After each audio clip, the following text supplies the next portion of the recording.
Hello, friends. Are you watching this alone or with someone? Tell me in the comments. He looked me dead in the eye and said, "You're a loser, Kelly. If you're not happy, you're not even welcome at Christmas." I didn't cry, I felt it, just that soft twist in my chest. Then I drove off. On the way home, I made a decision. I wouldn't pay January's rent. That's where it all begins. It was the kind of moment you don't see coming because you're too busy pretending things are okay, too busy playing the good sister, the dependable one, the one who silently picks up the slack. Thanksgiving had just barely cooled off, leftovers still stuffed in Ziploc bags in my fridge, when my older brother Mark managed to turn our annual December family planning dinner into a battleground, and me into the family villain.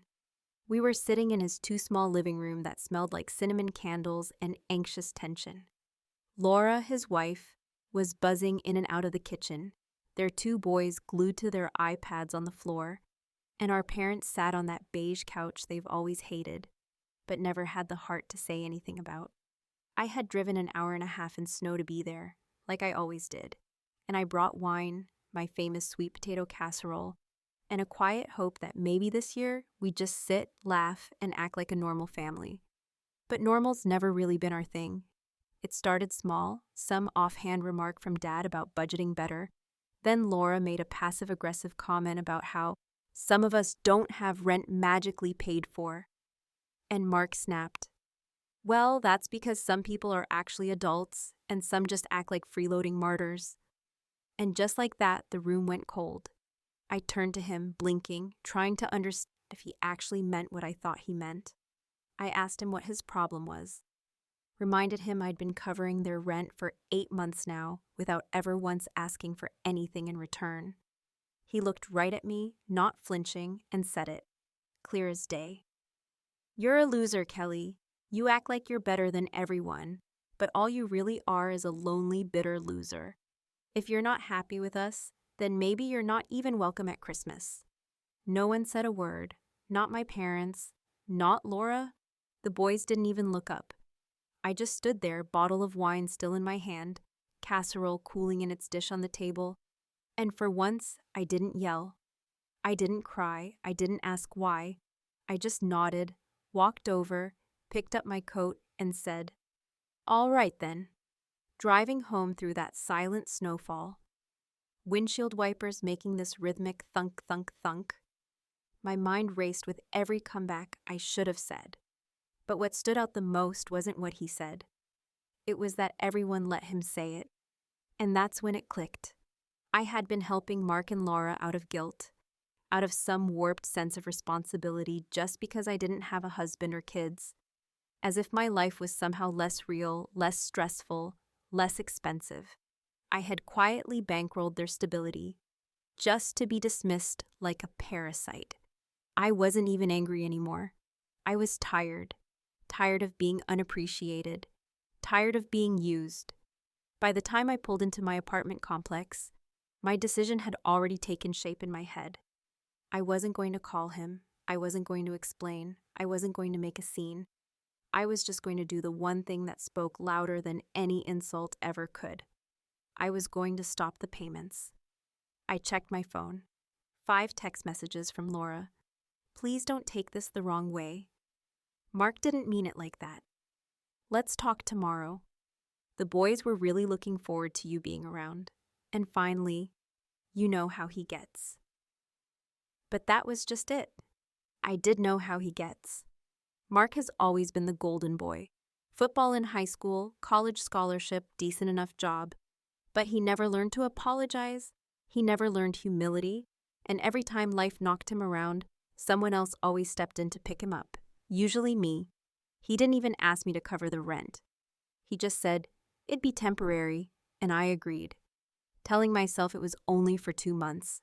That was 8 months ago. I opened my banking app, clicked through to my automatic payments, and canceled the transfer, just like that. It was done. No more $1,250 a month vanishing from my account to patch up someone else's bad planning. I sat back on my couch, still in my coat, letting the silence settle in. The next morning, I woke up to a single-line email from the mortgage company sent to the shared contact account I had used before. Payment due. Grace period ends Jan 10. I didn't respond. I forwarded the message to Laura and turned off my phone. That week, I didn't hear anything. No thank you.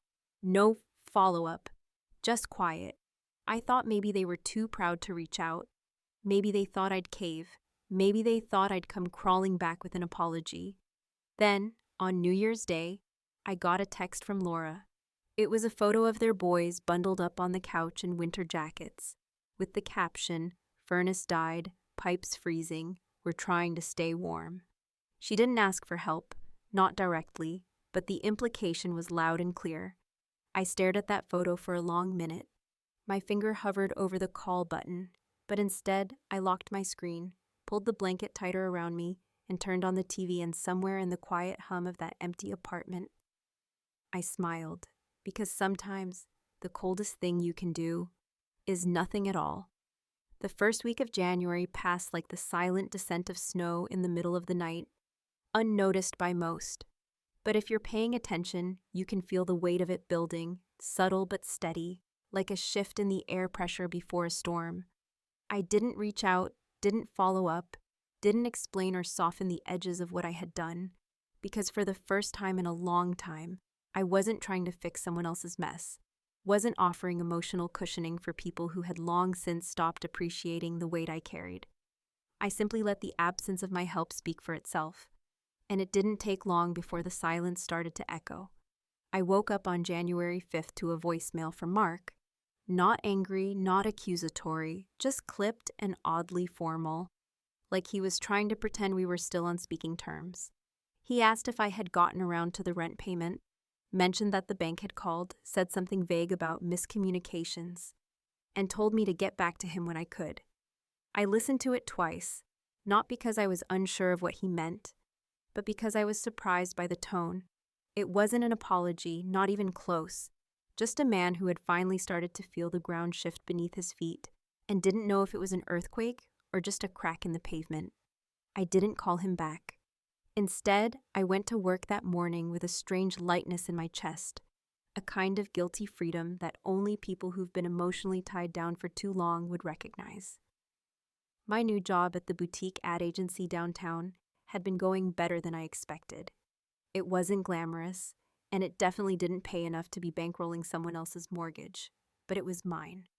My ideas were getting heard. My manager had started handing me projects without hovering, and for the first time in what felt like forever, I had space to breathe. Every time I thought about the chaos likely unfolding in that beige 2-story house Mark and Laura lived in, I reminded myself that none of it was mine to fix. I had been paying $1,250 a month out of my own pocket, never late, never missed, just so my brother, who called me a loser in front of our entire family, could keep pretending he had things under control. And for what? A seat at a dinner table where I was barely tolerated, a thank you that never came. By the second week of January, the calls started to ramp up, not just from Mark, but from Laura too, and her tone was far less measured. She texted first, asking if something had happened with the transfer, pretending she didn't know about Christmas, even though we both knew she'd been right there, sitting in silence as her husband humiliated me. When I didn't respond, she left a voicemail, more emotional than I expected. She said the mortgage company was threatening fees, that the kids didn't understand why things felt tense, and that she knew things got said over the holidays, but now was not the time to hold a grudge. Her voice cracked a little at the end, and I'll admit, for a second I almost caved. But instead of replying, I sent her a polite, icy message. I'm sorry things are difficult right now. Here's a link to some local rental assistance programs and emergency heating services. Wishing you and the boys the best. No emotion, no explanation, just the kind of response you send when you're done being manipulated. The thing about people like Mark and Laura is that they operate under the assumption that the people around them are resources to be used, that help is just an expected part of the relationship, not something earned or appreciated. For months, they had built their lives around the idea that I would always be there, quietly funding their illusion of stability, and when that scaffolding started to collapse, they had no plan, no backup, no grace. By mid-January, I started hearing from my parents. My mom called during my lunch break and left a message saying that she wasn't sure what was going on between me and Mark, but that she hoped we could all come together soon for the kids' sake. My dad texted me an emoji-heavy message that didn't even make sense. Something about family being family and not letting small things snowball into big things, which was ironic, considering no one had said a single word when Mark had decided to verbally light me up in front of everyone. At night, I found myself lying in bed, scrolling through Zillow listings for fun, fantasizing about a future where I didn't have to share emotional space with people who drain me. I had been single for a while, not unhappily so, but recently a new neighbor had moved into the apartment down the hall. Tall, quiet, carried his groceries with one hand like it was nothing, and had this disarming smile that made you pause mid-step. We'd exchanged nods and a few passing jokes about the building's awful heating, and a few days after the new year, he had knocked on my door with a bottle of red wine and a smirk saying, "I bought 2 by accident. Want to help me fix that?" That night had been easy, light, no drama, just conversation and laughter that echoed into the walls. He didn't know anything about my family, and I didn't offer it.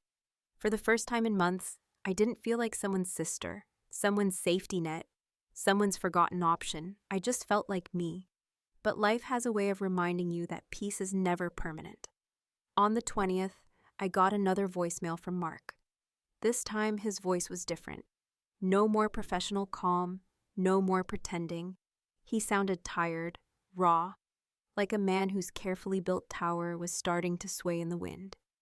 He said the furnace had stopped working entirely, that the last of their savings had gone to a plumbing emergency, and that he didn't know how to tell the boys what was happening. He said he knew he had crossed a line, and that if I never wanted to speak to him again, he'd understand. But then he ended with, "I just didn't think you'd ever actually do this to us." I listened to that message in the dark, sitting on the edge of my bathtub, trying to decide whether I felt satisfied or sick. Because revenge, even quiet, calculated revenge, never feels as clean as you imagine. And that's when my phone buzzed again. Another text. This time from Laura. Just 3 words. The pipes burst. And suddenly I knew this wasn't over. Not by a long shot. The following days unfolded in that awkward, lingering space between satisfaction and second-guessing, where you're not entirely sure if you've done the right thing, but you're also not convinced that doing the right thing would have actually changed anything at all. I wasn't pacing the floor in regret, nor was I popping champagne over the fact that their lives were starting to unravel. I just existed in this odd emotional limbo, watching from a distance as the fallout slowly crept in, knowing full well that every dropped degree, every unpaid bill, every stressed-out conversation behind their closed doors could be traced directly back to the choice I made sitting on my couch in that moment of silence after Mark told me I was a loser. The text about the pipes bursting came early on a Saturday morning, the kind of morning where the sun filters in just right through the blinds, where the coffee tastes a little better than usual, and where, for a fleeting second, you forget that your brother's family is probably wearing 3 layers of clothing inside their house just to stay warm. Laura didn't ask for help, not outright anyway, but her message had that frantic edge to it, the sort of quiet panic you only hear when someone has finally run out of things to pawn off, of favors to call in, of excuses to make. I didn't respond right away. Instead, I got dressed, threw on my jacket, and went for a walk around the block, letting the cold bite at my face, trying to decide whether the situation still felt justified or if I had already pushed it a step too far. When I got back inside, there was another text, this time just a photo, Mark, bundled up in a hoodie and winter hat, kneeling next to a soaked section of carpet, water-stained boxes in the background, and their youngest son sitting on the couch with a look that was far too solemn for someone his age. No caption, just the image. It was effective, I'll give him that. A picture really does say more than a dozen pleading voicemails, but still, I didn't respond. I stared at the screen for a long time, half wishing the guilt would hit me hard enough to undo what I'd done, half hoping that by not responding, I'd somehow be forcing Mark to understand the difference between helping out of love and being taken advantage of out of guilt. Instead of replying, I made another choice.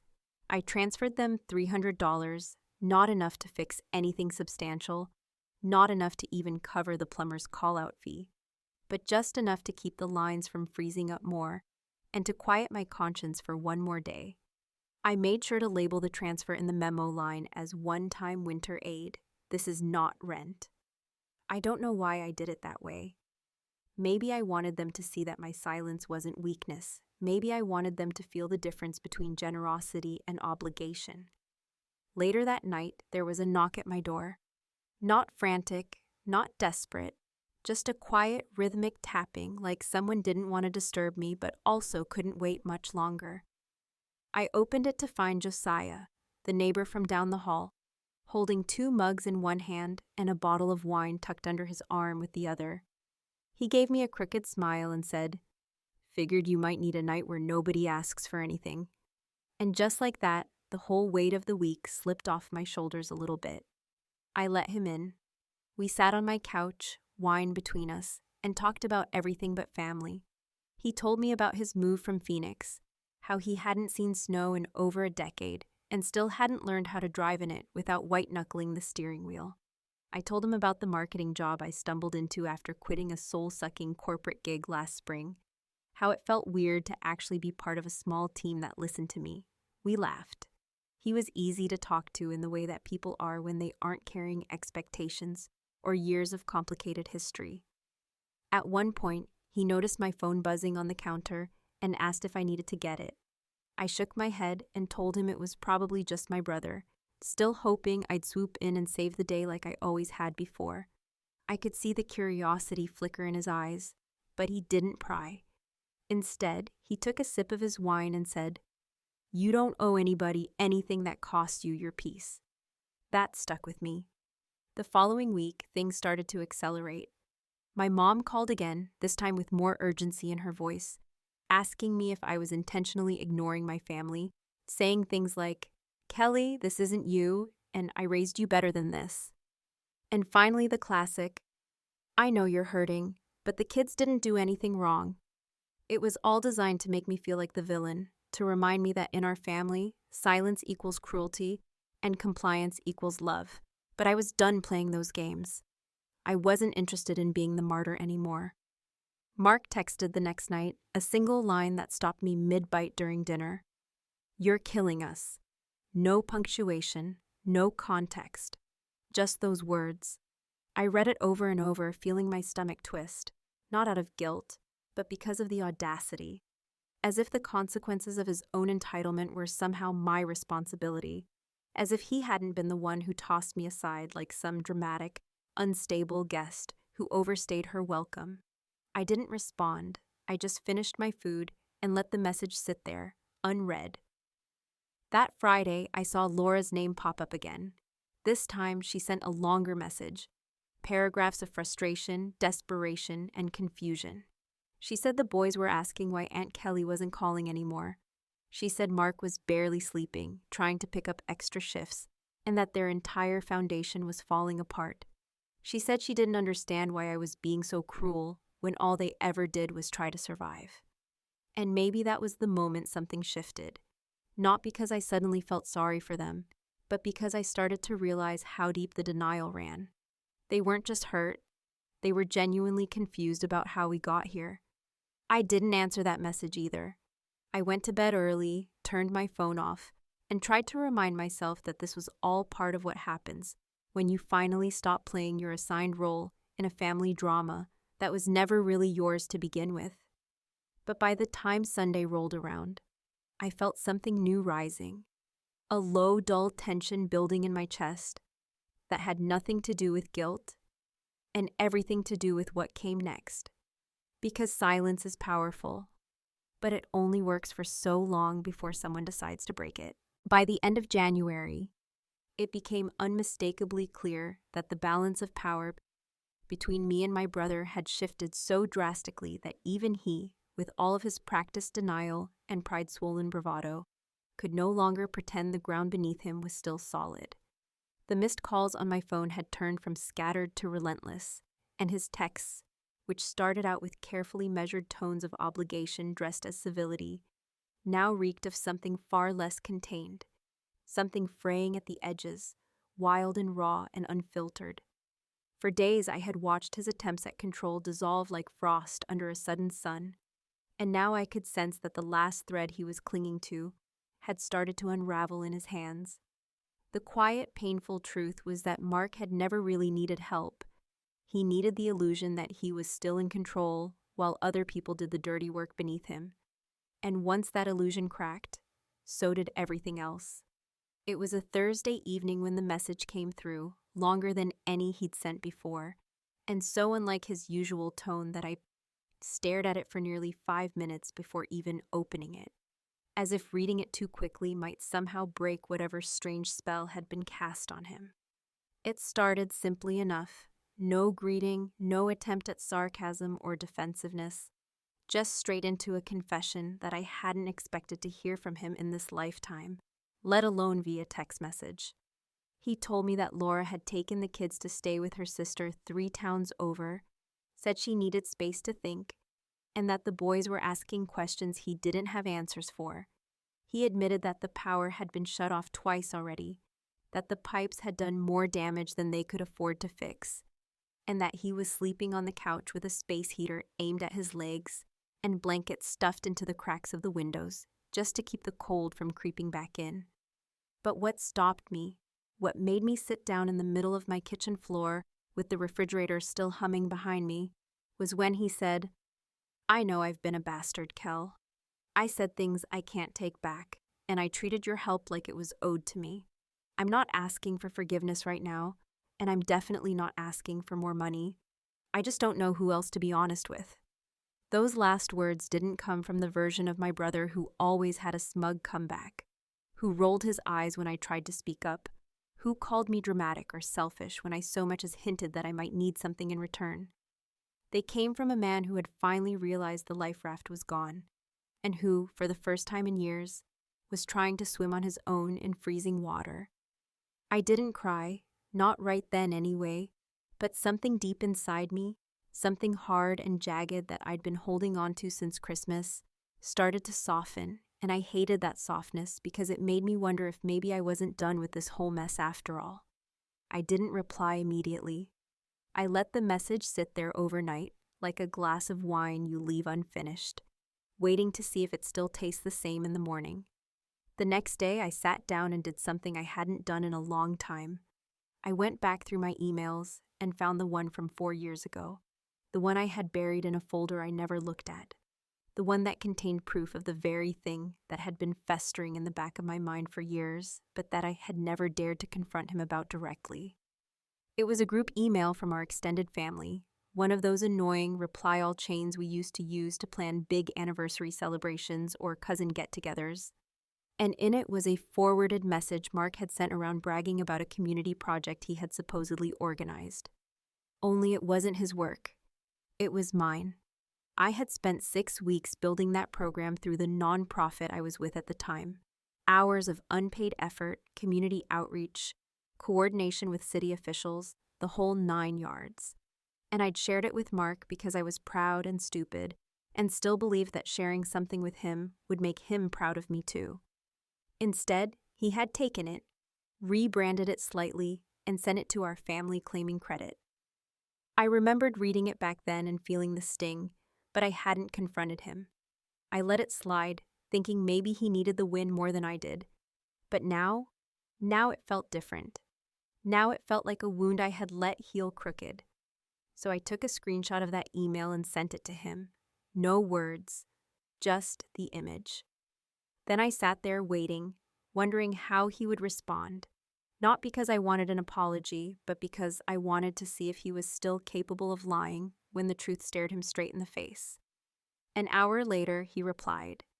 No defensiveness, no gaslighting, just, "I remember, I was jealous. You actually did something that mattered. And I didn't know how to be proud of you without feeling smaller."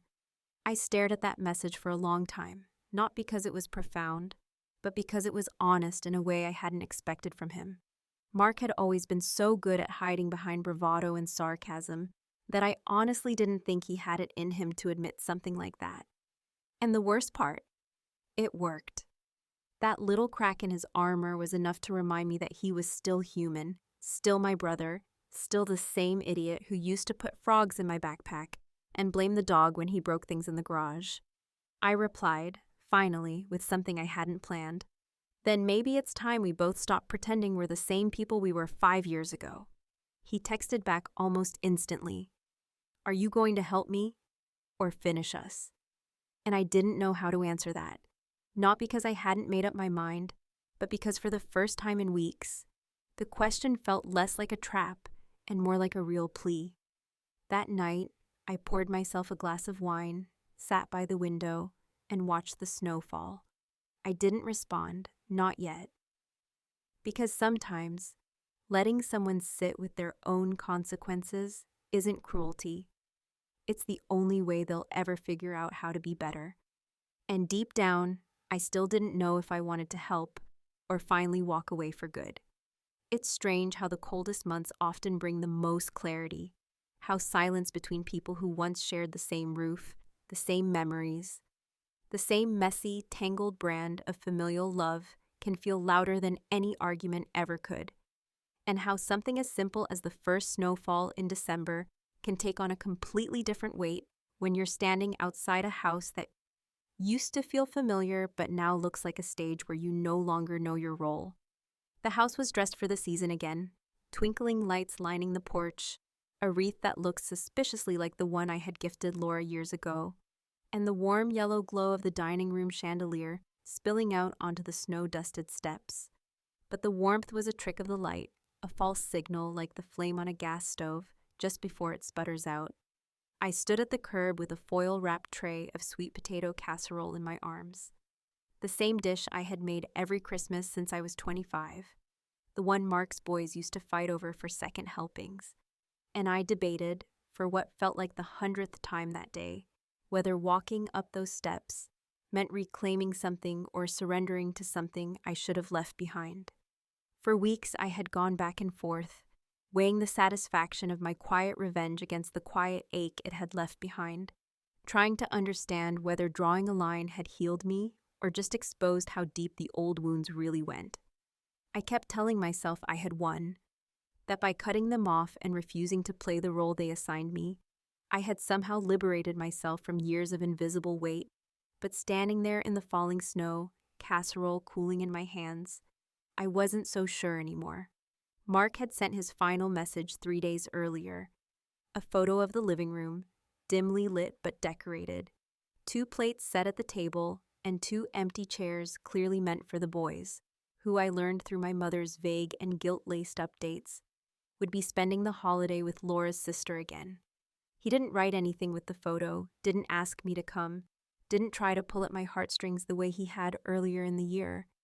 It was just the image, one last attempt at reaching me without reaching out. And for reasons I couldn't quite name, I hadn't deleted it.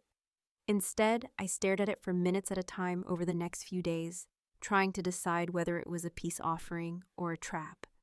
The truth was I hadn't made up my mind until this very morning. I woke up early, not out of excitement or obligation, but because my body had started to carry the tension of indecision like a second skin.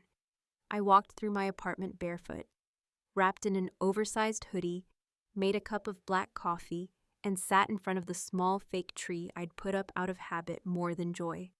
I thought about calling Josiah, about inviting myself over with a bottle of wine and pretending the day was just another Tuesday. But something inside me, stubborn and unresolved, pulled me toward closure, not the tidy kind you get from a scripted apology or a heartfelt speech, but the kind that comes from standing in the eye of the storm. One last time, just to prove to yourself that you can. So I made the casserole, wrapped it tight, and drove the 37 minutes to the house I once knew like my own. And now, standing at the curb, I realized that the decision to knock wasn't about forgiveness or reconciliation or even pride. It was about looking Mark in the face and seeing if there was anything left to salvage. or if the distance we had built between us had finally grown too wide to cross. I walked up the steps slowly, the wood creaking under my boots, and knocked twice, firmly but not angrily. The door opened almost immediately, like he'd been waiting, and for a brief second, neither of us said anything. Mark looked thinner, older, like the past year had pulled something out of him he hadn't expected to lose, and his eyes flickered between mine and the casserole dish, like he couldn't believe I was actually standing there. He stepped aside, said nothing, just gestured for me to come in, and I followed, the warmth of the house hitting my face like a memory. The living room was quieter than I remembered, the decorations a little sadder, like someone had tried to recreate the past with parts that no longer fit. I set the dish on the kitchen counter without being asked, removed the foil, and watched the steam rise as Mark poured 2 glasses of wine from a bottle that looked like it had been opened more than once. We sat in silence at first, both of us unsure how to begin, both waiting for the other to break the ice in a way that wouldn't shatter everything. Finally, he said, "I got your email." I didn't respond, just nodded. "You really kept receipts, huh?" His voice wasn't defensive, more tired than anything, like a man who had run out of fights to pick and was now just trying to survive the quiet.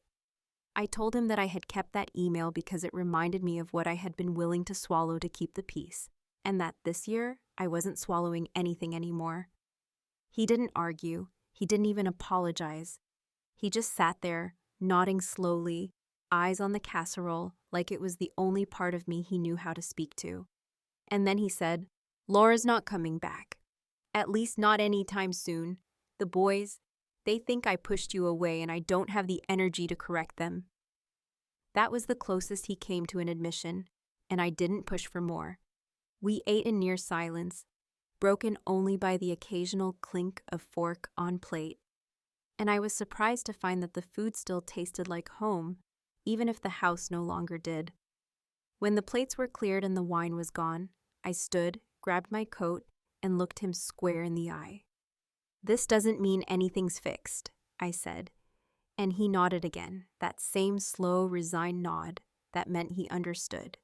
As I walked to the door, I paused, pulled an envelope from my purse, and handed it to him. Inside was a printed record of every rent payment I'd made that year, not as a gesture of guilt, but as a reminder that my contributions had always been real, tangible, and worth remembering. I told him it was for Laura, to help her see that I had never abandoned them, only withdrawn my help when it became clear it wasn't appreciated. I left without waiting for him to open it. I stepped back into the snow, colder now than when I arrived, and for the first time in months, I felt something close to closure. Not peace, not reconciliation, just the quiet satisfaction of knowing that I had faced it all, answered nothing, and yet somehow still walked away stronger. Whether we ever spoke again didn't matter. Sometimes the best revenge isn't about punishment. It's about proving to yourself that you were always the strong one, even when no one else saw it.